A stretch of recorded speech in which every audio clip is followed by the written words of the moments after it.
let's speak now to Kate Rodger, entertainment reporter and film critic, joining us from New Zealand. Kate, good to see you.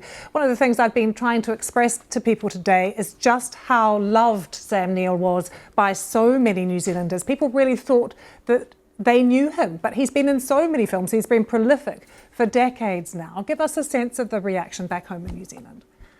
You are absolutely right, Lucy. And the reaction has been, honestly, it's been shock. And then this kind of extraordinary, it has been global, as you said, but particularly here in Aotearoa, New Zealand, it's been like we've kind of lost a member of the family. He had that kind of feel about him for all across his TV and movies, obviously, but his interviews and also his phenomenal presence on Instagram when he's basically going live from his farm with his, his pig named after Helena Bonham Carter.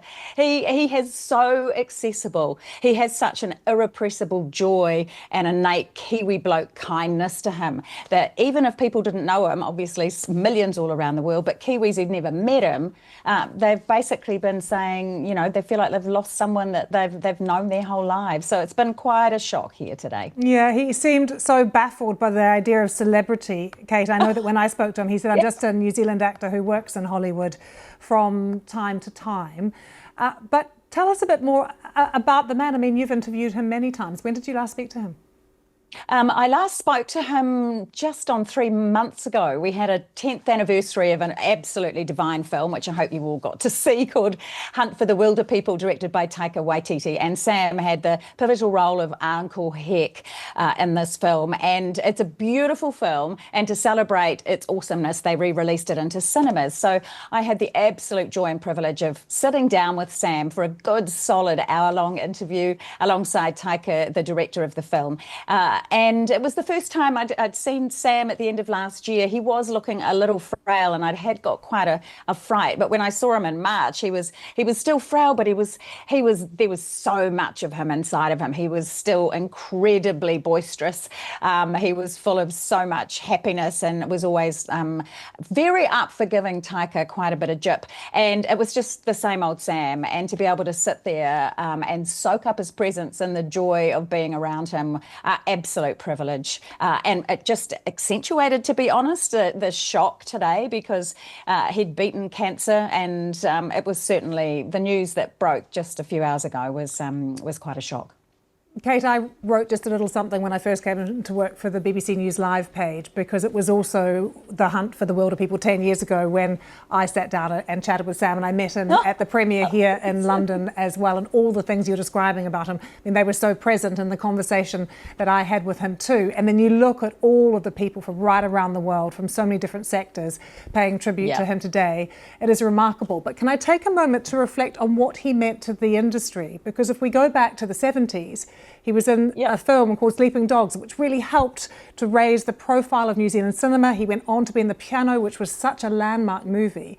He was quite pivotal, wasn't he, in terms of his role in cinema in general in New Zealand and what it represented?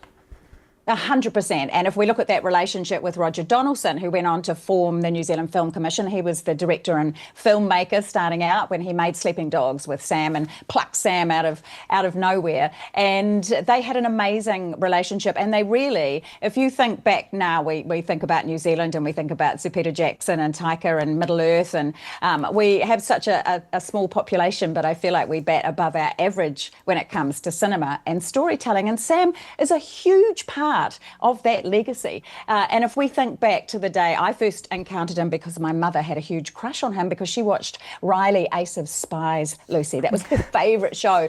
And she thought Sam was just the bee's knees. And he obviously left New Zealand, and we all love it when a Kiwi does well overseas. And off he went. And then all of a sudden, he's in these wonderful films. My Brilliant Career was one of those. And then popping up in Hunt for Red October. And then, of course, the Spielberg just basically took Sam to the stratosphere as Dr. Alan Grant in Jurassic Park. And that's when really his Hollywood career started to take off. But he was always back home, down south in the South Island, on his favourite farm, making his beautiful Pinot Noir, his 2 Baddocks Pinot Noir, and hanging out with his animals and constantly travelling to be on set. He always told me that that's all he ever wanted to do, was be on a film set, on a TV set, telling stories. Yeah, either there or at home making some Pinot Noir. Kate, good to have you with us. I have to say, one of the lovely things that he said to me at the end of the interview that I did with him, that when he travelled, he liked to watch BBC News in hotel rooms wherever he was, and he liked to hear my accent